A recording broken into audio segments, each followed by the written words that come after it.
नमस्कार दोस्तों, मेरा नाम है डाली जोशी। आज का हमारा टॉपिक है कमेटी एंड कमीशन। कमेटी और कमीशन से काफ़ी क्वेश्चंस आते हैं, जिनमें से हम आपको आज जो भी कमेटी हैं और कमीशन हैं उनसे सारे क्वेश्चंस करवाएंगे। और हाँ, हमने पहले ही लिख रखा है क्योंकि काफ़ी टाइम हो जाता है मुझे लिखने में और आप लोगों को बताने में, तो हमने पहले उस कमेटी जो भी है हमारी उनको लिख लिया है। और आपको जो भी मेन पॉइंट कहाँ से क्वेश्चन पूछे जाते हैं कमेटी और कमीशन से, वो सारे इंक्लूड कर रखे हैं। और इस वीडियो में सारे कमेटी और कमीशन के क्वेश्चन आपको मिलेंगे, अन्य कहीं भी पढ़ने की आवश्यकता नहीं होगी आपको, क्योंकि हमने वही क्वेश्चन इसमें इंक्लूड किए हैं जिसके आने की संभावना है या जो भी आ चुके हैं। ठीक है, तो स्टार्ट करते हैं। सबसे पहले हम आप लोगों को बता दें कि हमारा जो कमेटी कमीशन है, ये जो कमेटी कमीशन सबसे पहला हमारा कौन सा आता है? Hunter commission. कौन सा है? Hunter commission. हंटर कमीशन से कौन कौन से क्वेश्चंस बनते हैं? ठीक है, तो हंटर कमीशन जो आया था हमारा कब आया था? तो 3 फरवरी 1882 को हमारा हंटर कमीशन आया था। ठीक है, याद रखना, हंटर जैसे 88 हंटर। ठीक है, तो हंटर मतलब 8, तो 1882 यानी 1882 में कब कौन सा कमीशन आया? Hunter commission. हंटर 88 आ रहा है ना, तो ऐसे आप याद रख सकते हैं कि 1882 या 1882 हंटर कमीशन। ठीक है, कब आया था? 3 फरवरी 1882 में। अब देखिए, जो हंटर कमीशन है इसको अन्य नाम से किस दूसरे नाम से जानते हैं? तो एक तो है हमारा, एक तो हंटर कमीशन और दूसरे नाम कौन से इनका? तो भारतीय शिक्षा आयोग। ये बहुत इंपॉर्टेंट है कि हंटर कमीशन का दूसरा नाम क्या है। यह पूछा जा सकता है कि भारतीय शिक्षा आयोग को अन्य किस नाम से जाना जाता है? तो हंटर कमीशन के नाम से। ओके, अब देखिए, जो हंटर कमीशन है आ जाए कि क्वेश्चन किसकी अध्यक्षता में किया गया? तो हमारे कौन थे? William Wilson Hunter. ठीक है, विलियम विल्सन हंटर, उनकी अध्यक्षता में क्या हुआ? हमारा हंटर कमीशन आया। ठीक है, किसके द्वारा नियुक्त हुआ? ठीक है, अगर आ जाए कि जो हंटर कमीशन है किसके द्वारा नियुक्त किया गया? ठीक है, नियुक्त समय कौन था? तो हमारे लॉर्ड रिपन। अगर आ जाए कि हंटर कमीशन किसके द्वारा नियुक्त किया गया, और उस टाइम जब हंटर कमीशन आया था तो जो हमारे रिपन थे उनके द्वारा क्या हुआ? एक नियुक्ति की गई, तो वो आ जाए कि हंटर कमीशन द्वारा नियुक्ति किसकी हुई? तो लॉर्ड रिपन की। ठीक है, चौथा है कि ब्रिटिश सरकार द्वारा पहला आयोग। आ जाए कि ब्रिटिश सरकार के द्वारा पहला आयोग कौन सा है? तो वो कौन सा है? हमारा हंटर कमीशन। ठीक है, हंटर आयोग। अब देखिए, इससे कैसे क्वेश्चन बनते हैं आप लोग, अगर मोस्ट इंपॉर्टेंट है देखिए, एक तो इसकी स्थापना आ सकती है कि स्थापना कब हुई? तो 1882 में।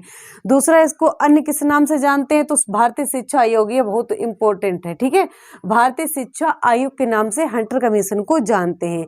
किसने दी? तो हमारे किसने दी? विलियम विल्सन हंटर ने। विलियम विल्सन हंटर इनके कौन थे? अध्यक्ष थे। अगर आ जाए कि ब्रिटिश सरकार के द्वारा पहला आयोग कौन सा दिया गया? तो हंटर आयोग। ठीक है, क्लियर हुआ ये हमारा हंटर आयोग पूरा। अब देखिए, दूसरा कौन सा आता है? हमारा सेंट्रल आयोग। सेंट्रल आयोग से कौन कौन से क्वेश्चंस बनते हैं? देखिए, सेंट्रल आयोग कब आया था? तो जो सेंट्रल आयोग है कब आया था? 1917 से 1919 में। 1917 में आ गया था, लेकिन उसकी जो बैठक हुई थी और इसको पूर्ण रूप से स्थापित कब किया गया? तो 1919 में। ठीक है, अगर 1917 आता है तो जो सेंट्रल आयोग है, अगर सेंट्रल तो सा से याद रख लेना आप, सा सेवन। ठीक है, सेंट्रल आयोग से 70। ठीक है, 17 यानी 1917 या से याद रख सकते हैं आप कि सेंट्रल आयोग से आ रहा है ना, तो 17 ऐसे याद रख सकते हैं, या सा से याद रखना है तो सा और सा। ठीक है, 1917 और सेंट्रल आयोग, ऐसे भी याद रहेगा आप लोगों को कि 1917 में कौन सा आयोग आया था? सेंट्रल आयोग।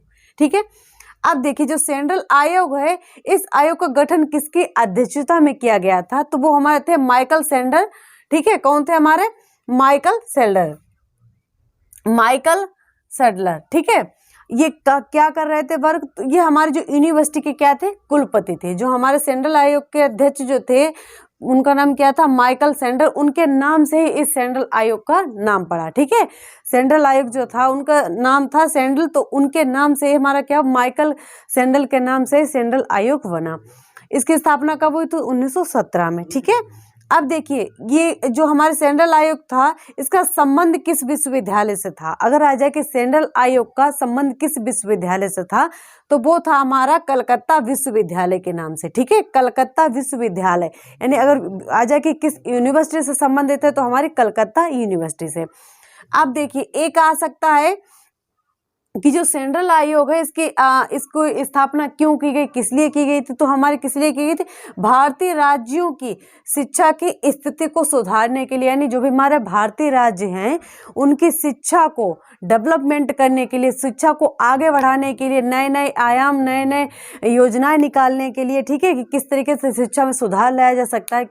ये किस आयोग में आया, तो हमारे सेंट्रल आयोग में। ठीक है, ये किस लिए किया गया, तो याद रख लेना आपको कि भारतीय राज्यों की शिक्षा की स्थिति में सुधार करने के लिए, कि भारतीय के जो भी राज्य हैं, हमारे भारतीय राज्य, उनको किस तरीके से सुधार किया जा सकता है शिक्षा के क्षेत्र में। ठीक है, और उसको किस तरीके से हम बढ़ा सकते हैं। अब इसमें परिभाषाएं आती हैं, परिभाषाएं भी आ चुकी हैं कि सेंट्रल आयोग में कि जो हमारा विश्वविद्यालय लाइब्रेरियन के किसी भी मामले में प्रोफेसर से कम नहीं है। आ जाए कि जो हमारा ऐसा कौन सा विश्वविद्यालय जिसमें लाइब्रेरियन के बारे में पद स्केल के बारे में कहा गया है, तो वो किसमें कहा गया, हमारे सेंट्रल आयोग में।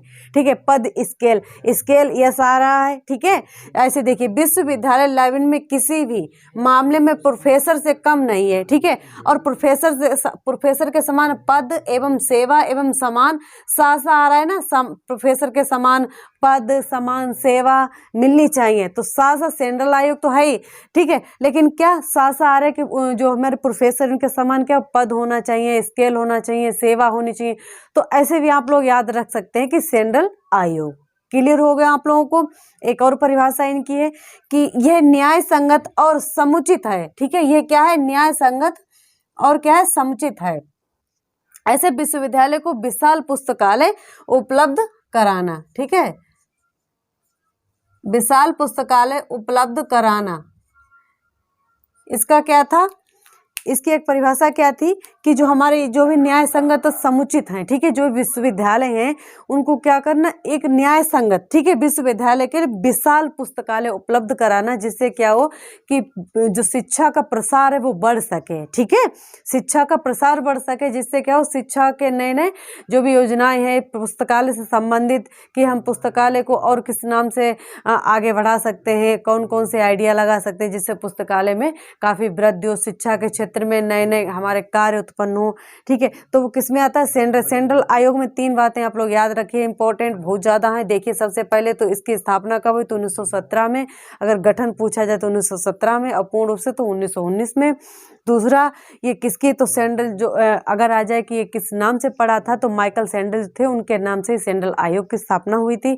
इनका उद्देश्य क्या था, तो इनका उद्देश्य था कि जो भारतीय राज्य हैं उनको शिक्षा के क्षेत्र में आगे बढ़ाने के लिए इस आयोग की स्थापना की गई थी।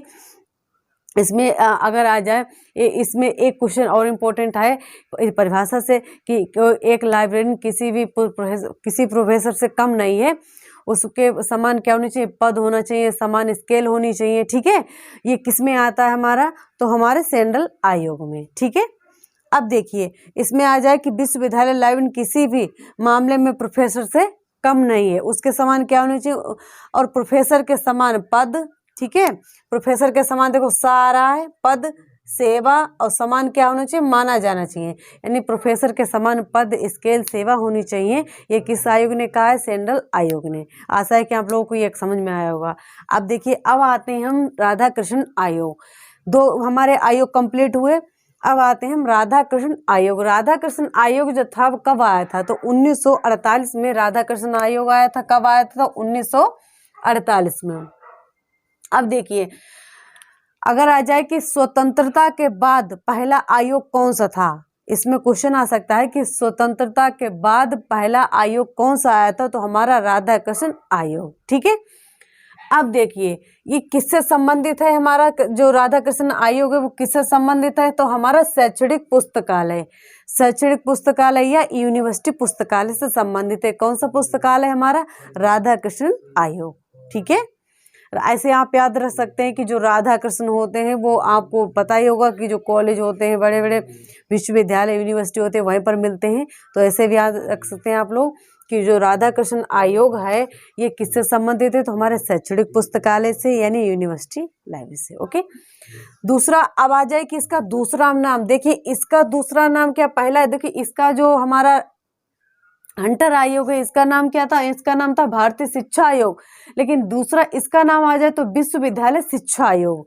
विश्वविद्यालय हमने आपको बता ही दिया है कि यूनिवर्सिटी के लिए खुला था पुस्तकालय। अगर आ जाए कि जो राधा कृष्ण आयोग है इसका दूसरा नाम क्या है, तो विश्वविद्यालय शिक्षा आयोग। ऐसे भी आप याद रख सकते हैं कि जो विश्व में विश्वविख्यात कौन है, हमारे राधा कृष्ण भगवान। ठीक है, तो ऐसे भी याद रख सकते हैं कि विश्वविद्यालय जो राधा कृष्ण आयोग है उसका दूसरा नाम क्या है, तो विश्वविद्यालय शिक्षा आयोग। ऐसे याद आप लोग कर लेना। ठीक है, यानी राधा कृष्ण हमारे क्या है, विश्वविख्यात है, यानी परमात्मा ही है।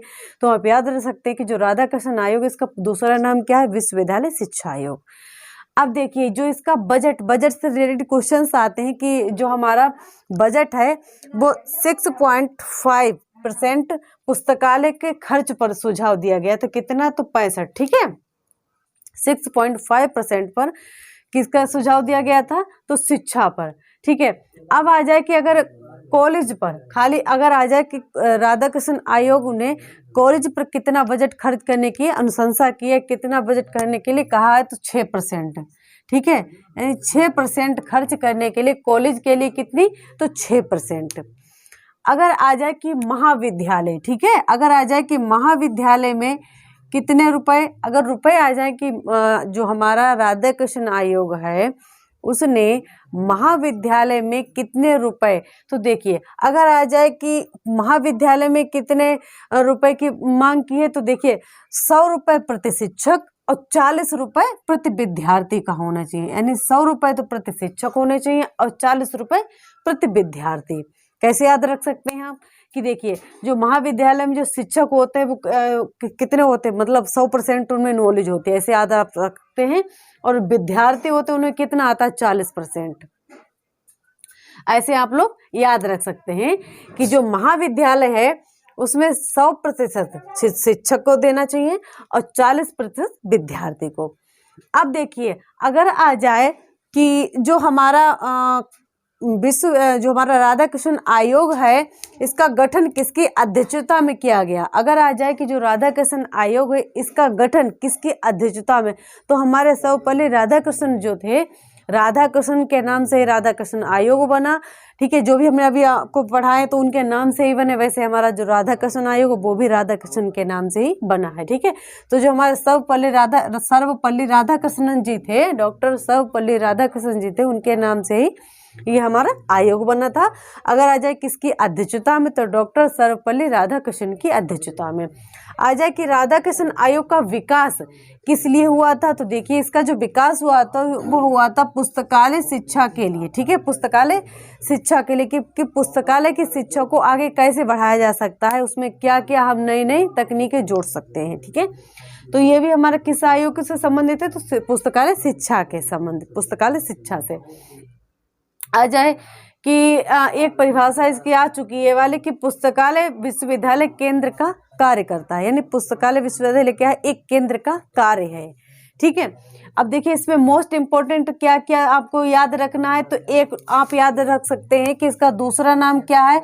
तो अगर आ जाए कि जो राधा कृष्ण आयोग है इसका दूसरा नाम क्या है, विश्वविद्यालय शिक्षा आयोग। ठीक है, दूसरा नाम क्या है, विश्वविद्यालय शिक्षा आयोग। विश्व में आप जानते राधा कृष्ण विश्व विख्यात थे, ऐसे याद रहेगा आप लोगों को।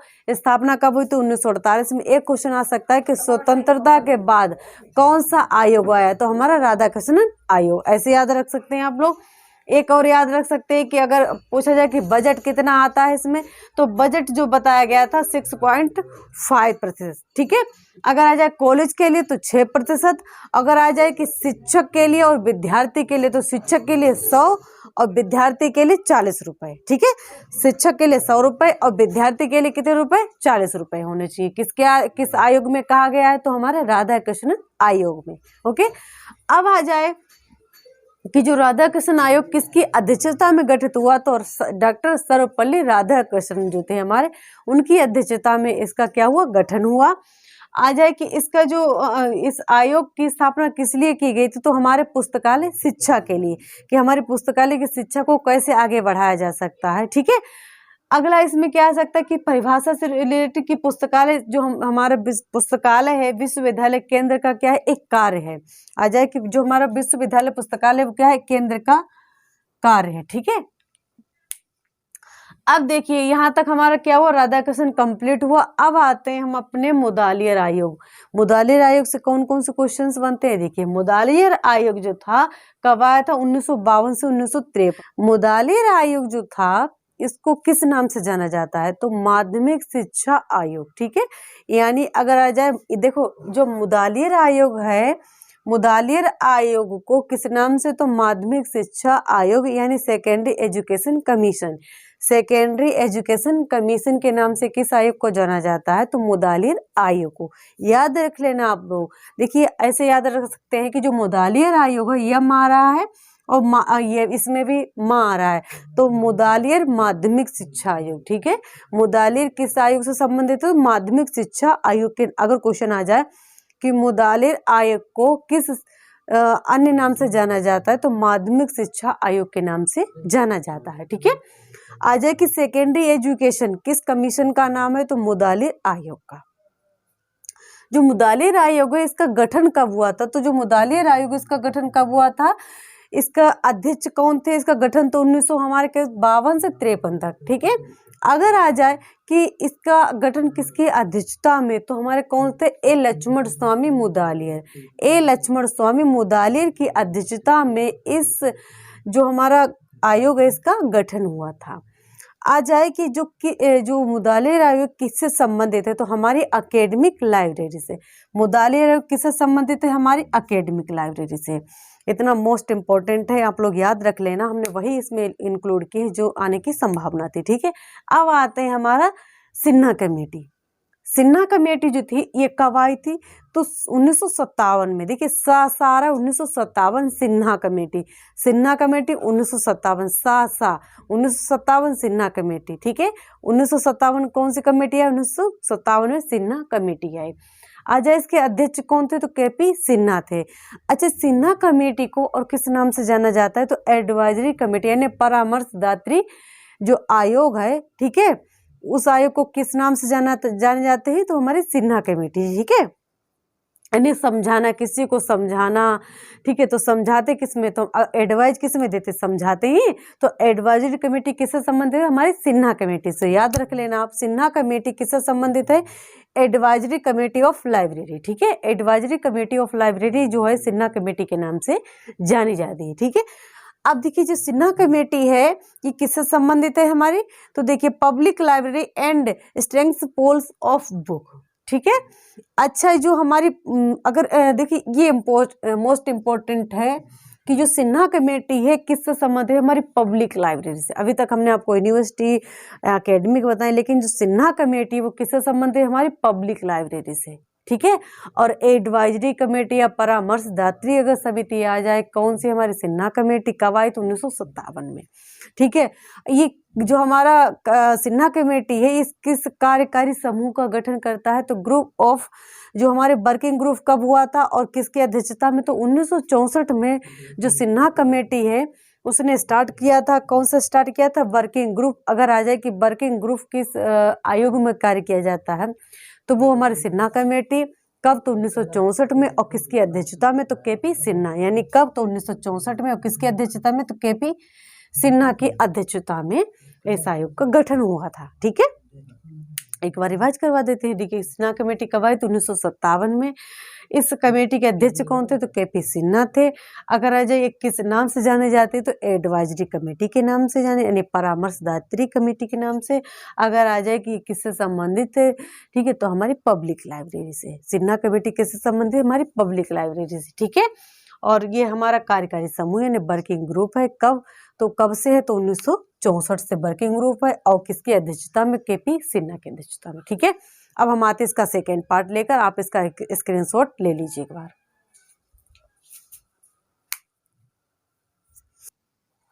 अब आते हैं, देखिए हमारी 5 कमेटी कंप्लीट हुई। अब हम आ देते हैं छठी कमेटी। ठीक है, छठी कमेटी कौन सी है, हमारी यूजीसी कमेटी यानी यूजीसी लाइब्रेरी कमेटी या रंगनाथन कमेटी। कब आई थी, तो 1957 में। ठीक है, कब आई थी, 1957 में। देखिए जो हमारे रंगनाथन कमेटी कब आई थी, तो 1957 में रंगनाथन की कमेटी आई थी। अगर पूछा जाए कि यूजीसी कमेटी को और किस नाम से, तो रंगनाथन कमेटी के नाम से कब आई थी, तो 1957 में। ठीक है, किसके सहयोग से जो कमेटी स्थापित की गई थी, यूजीसी के द्वारा रंगनाथन की जो कमेटी थी वो किसके सहयोग से, तो यूजीसी के सहयोग से स्थापित की गई थी। अगर पूछा जाए कि रंगनाथन की कमेटी किसके सहयोग से स्थापित की गई थी, तो वो किसके सहयोग से, तो यूजीसी के सहयोग से। अगर पूछा जाए कि जो जो रिपोर्ट है रंगनाथन की जो कमेटी है, इसकी रिपोर्ट कब प्रस्तुत गई, तो 1961 में। ठीक है, आ जाए कि जो इसकी रिपोर्ट है कब प्रस्तुत की गई, तो 1961 में। ठीक है, अब देखिए, जो अगर पूछा जाए कि जो हमारी रंगनाथन कमेटी है, यानी जो लाइब्रेरी कमेटी है, इसको अन्य किस नाम से जाना जाता है, तो लाइब्रेरी कमेटी के नाम से। ठीक है, अगर ये क्वेश्चन आ चुका है कि लाइब्रेरी कमेटी को किस नाम से जाना जाता है, तो वो हमारी किसकी है, तो हमारी यूजीसी कमेटी किसकी, तो रंगनाथन समिति। ठीक है, और पूछा जाए कि जो रंगनाथन समिति है इसको अन्य किस नाम से जाना जाता है, तो किस नाम से, लाइब्रेरी कमेटी, क्योंकि रंगनाथन हमारे लाइब्रेरी से रिलेटेड थे। ठीक है, तो लाइब्रेरी कमेटी किस नाम से जानी जाती है, हमारी जो रंगनाथन की समिति है। ठीक है, अब देखिए, जो यूजीसी कमेटी है इसके अध्यक्ष कौन थे, तो हमारे डॉक्टर एस आर रंगनाथन। पूछा जाए कि जो हमारी यूजीसी की कमेटी है या हमारी लाइब्रेरी कमेटी है, इसके अध्यक्ष कौन थे हमारे, तो डॉक्टर एस आर रंगनाथन। ठीक है, कौन थे हमारे, डॉक्टर एस आर रंगनाथन।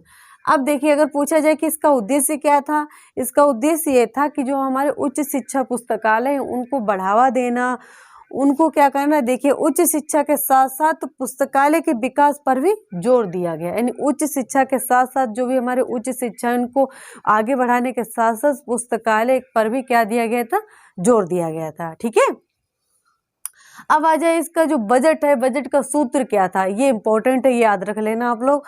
देखिए, जो रंगनाथन है ये आ रहा है, देखिए ये आ रहा है ना, ये आ रहा है, तो आप इससे 200 याद रख लेना। ठीक है, जो आर आ रहा है इससे आप 200 याद रख लेना, कि अगर आ जाए कि 200 रुपये प्रति शिक्षक, 200 रुपये प्रति शिक्षक और 15 रुपये, ठीक है, 15 रुपये प्रति विद्यार्थी किस कमेटी में कहा गया है। अगर पूछा जाए कि 200 रुपये प्रति शिक्षक और 15 रुपये प्रति विद्यार्थी को देने के लिए के अनुशंसा किस कमेटी के द्वारा की गई, तो हमारी रंगनाथन कमेटी। ठीक है, यानी 200 रुपये हमने आपको बता दिया, आप इससे याद रख लेना, तो 200 रुपये याद रहेंगे और 15 रुपये किसके, विद्यार्थी के। ये कौन सी कमेटी, तो रंगनाथन कमेटी कब, 1957 में। अब देखिए, जो रंगनाथन कमेटी इसकी अध्यक्षता में कौन सी कमेटी गठित की गई, यानी पूछा जा सकता है कि रंगनाथन की जो कमेटी है, यानी रंगनाथन की अध्यक्षता में कौन सी कमेटी गठित की गई, तो रंगनाथन समिति। ठीक है, अगर आ जाए कि रंगनाथन समिति किस पर गठित की गई, ठीक है, तो हमारे किस पर, विश्वविद्यालय और महाविद्यालय। क्वेश्चन आ सकता है कि जो रंगनाथन समिति किस पर आधारित है, किस लिए गठित की गई, तो जो हमारे विश्वविद्यालय हैं और महाविद्यालय उनके लिए इस समिति का गठन किया गया था, जिससे क्या हो कि जो हमारी शिक्षा है उसके साथ साथ पुस्तकालय का भी विकास हो सके। ठीक है, आप 3 इंपॉर्टेंट बातें इसमें देखिए मेन याद रखना आप लोग। एक तो इसके जो स्थापना कब हुई, तो 1957 में, और इसका जो सहयोग था किसके सहयोग से, तो यूजीसी के सहयोग से। ठीक है, और एक क्वेश्चन आ सकता है कि जो रंगनाथन समिति उसमें रुपए के, तो 200 रुपये प्रति शिक्षक, 15 रुपये जो विद्यार्थी उसके द्वारा। ठीक है, और एक अन्य किस नाम से जाना जाता है, तो हमारे लाइब्रेरी कमेटी के नाम से रंगनाथन समिति को जाना जाता है। ठीक है, और किसके सहयोग से इस समिति का गठन किया गया, तो यूजीसी के सहयोग से रंगनाथन समिति का गठन किया गया था। ठीक है, यहाँ तक हमारी क्या हुई, रंगनाथन की जो कमेटी है वो कंप्लीट हुई। यहाँ से क्वेश्चन किस किस तरीके से बनते हैं वो सारे हमने इंक्लूड कर रखे हैं, आप लोग इसको अच्छे से पढ़िएगा, इससे एक बाहर क्वेश्चन नहीं जाने वाला। अगला क्वेश्चन आता है हमारा रिव्यू कमेटी। रिव्यू कमेटी कब आई थी, 1961 में। ठीक है, अब रिव्यू कमेटी 1961 में आई थी। इसमें कौन कौन से क्वेश्चन बनते हैं कि देखिए, रिव्यू कमेटी में 2 प्रकार से जो अनुदान दिया गया था बजट से रिलेटेड, एक तो हमारे स्नातक और दूसरा परा स्नातक, मतलब यूजी और पीजी।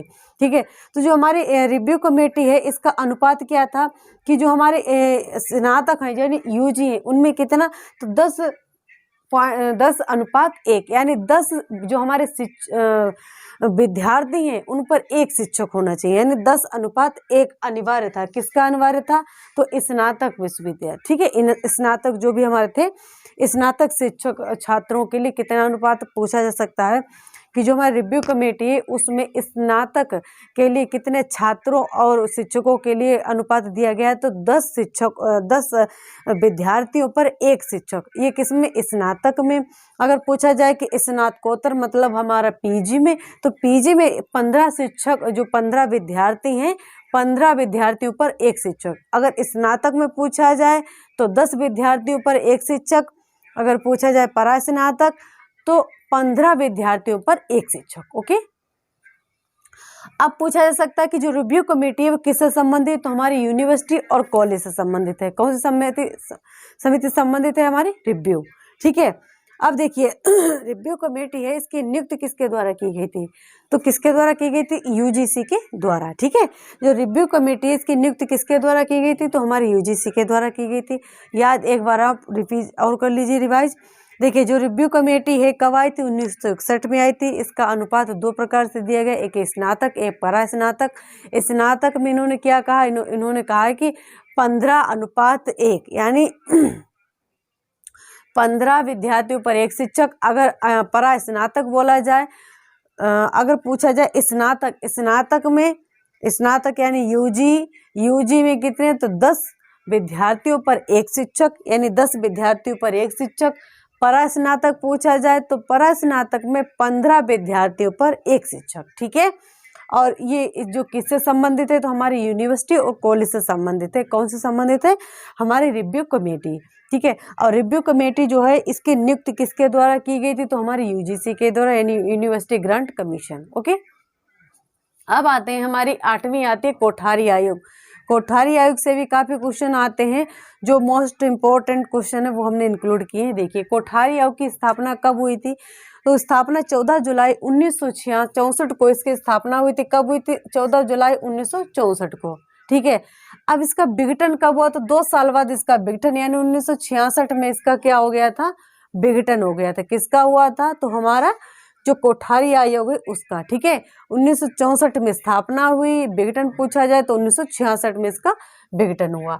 अगर पूछा जाए कि जो कोठारी आयोग किसकी अध्यक्षता में, तो दौलत सिंह कोठारी जो थे इनकी अध्यक्षता में इस कमेटी की स्थापना की गई थी, ठीक है।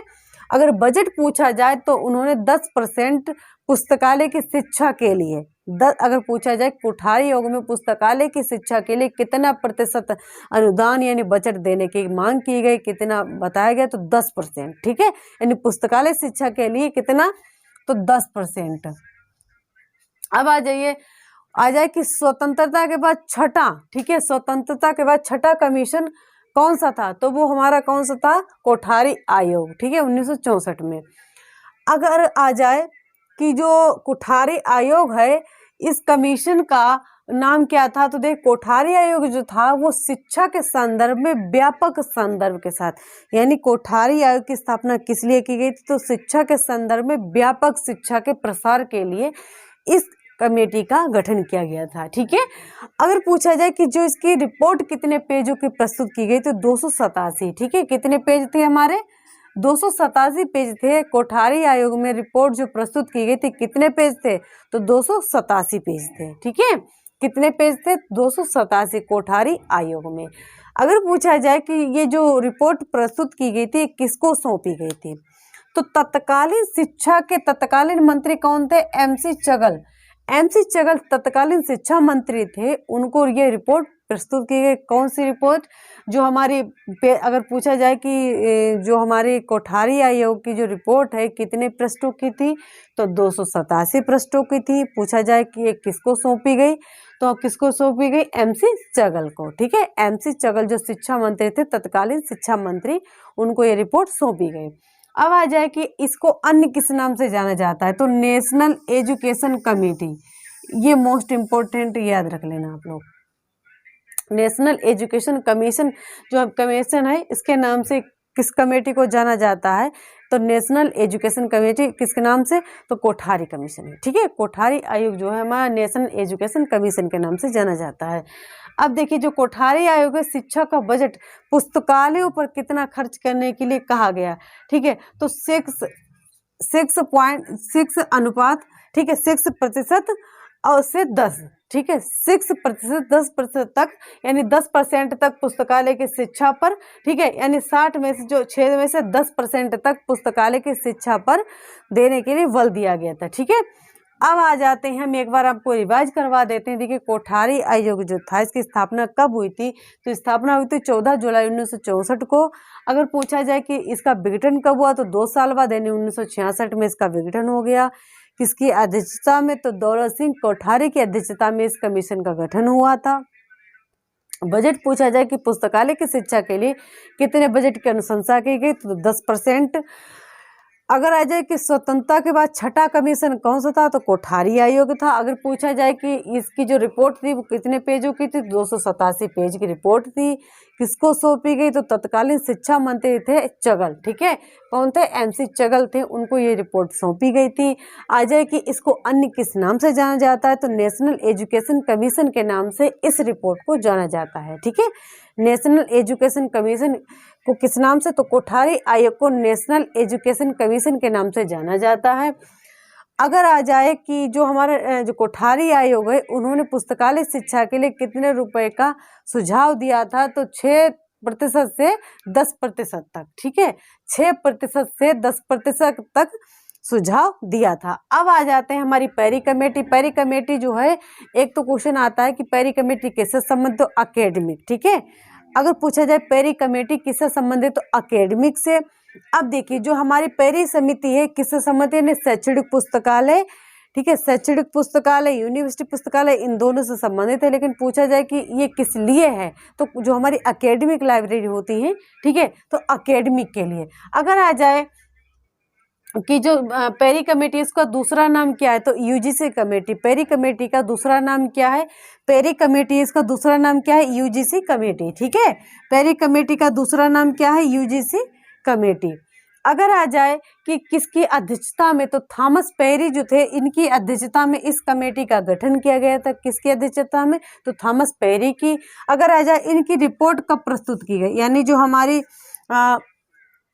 पेरी कमेटी है इसकी रिपोर्ट कब प्रस्तुत की, तो 1967 में, इन 1967 में पेरी कमेटी की रिपोर्ट प्रस्तुत की गई। ओके, एक बार रिवाइज करवा देते हैं। जो पेरी कमेटी कब आई, तो 1963 से 1967 तक आई थी, ठीक है, 1963 में आई। लेकिन इसका अगर पूछा जाए कि इसका स्थापन कब हुआ, तो 1967 में। अगर पूछा जाए कि जो पेरी समिति किससे संबंधित है, ये क्वेश्चन आ चुका है कि जो पेरी समिति किससे संबंधित है हमारी अकेडमी, तो अकेडमिक, ठीक है, अकेडमिक पुस्तकालयों से।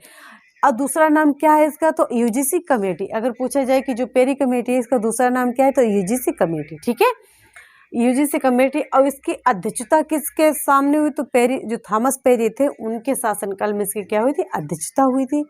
अगर पूछा जाए कि इसकी रिपोर्ट कब प्रस्तुत की गई, तो 1967 में, ठीक है, 1967 में किसकी रिपोर्ट प्रस्तुत की गई, तो हमारी पेरी कमेटी की, ठीक है। आशा करते हैं कि आज हमने जो भी आपको कमेटी कमीशन से जो भी क्वेश्चन बनते हैं और जो भी कमेटी कमीशन से क्वेश्चन आ रहे हैं वो सारे इंक्लूड किए हैं, ठीक है। इसी तरीके से हम आपको एक वीडियो में काफ़ी क्वेश्चंस करवा देंगे, जिससे क्या हो कि क्वेश्चन जहाँ से आ रहे हैं, ठीक है, हर टॉपिक से रिलेटेड, वो एक ही वीडियो में हम कंप्लीट कराने का पूरा प्रयास करेंगे। और अगर आप लोगों को मेरा ये प्रयास अच्छा लगा है तो प्लीज़ इस चैनल को लाइक, शेयर और सब्सक्राइब जरूर कीजिएगा, जिससे कि मैं आगे के वीडियो अपलोड कर सकूं। धन्यवाद।